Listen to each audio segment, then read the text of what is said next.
গাঁৱলীয়া ল'ৰা। হয়, মই গাঁৱলীয়া ল'ৰা।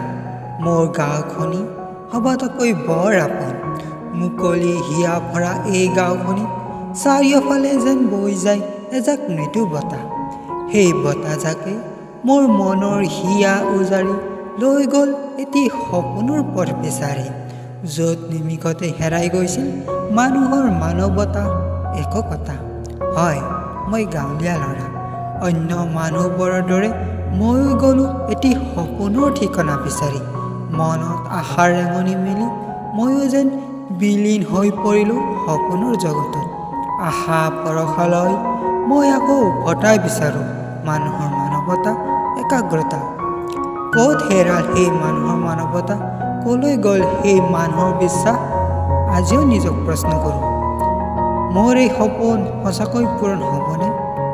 হয়, মই সেইজনেই গাঁৱলীয়া ল'ৰা, য'ত মোৰ হাজাৰটা সপোন থাকিলেও গাঁৱৰ মানুহৰ মানৱতা, একতা ঘূৰাই অনাৰ সপোন দেখোঁ, দিঠকত পূৰণ কৰিব বিচাৰোঁ।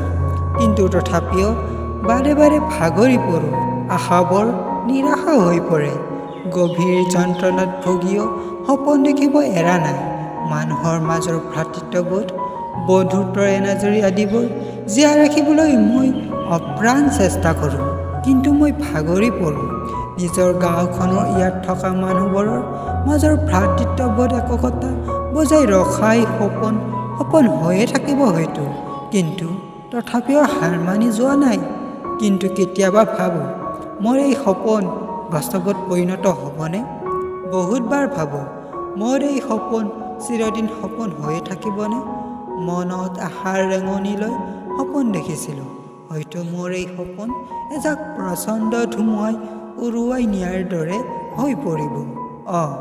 এইজনেই মই গাঁৱলীয়া ল'ৰা, য'ত মই নিজৰ গাঁওখনি, নিজৰ মানুহৰ একাগ্ৰতা, মানৱতাৰ সপোন দেখোঁ। সপোন যেন এক ধুমুহা।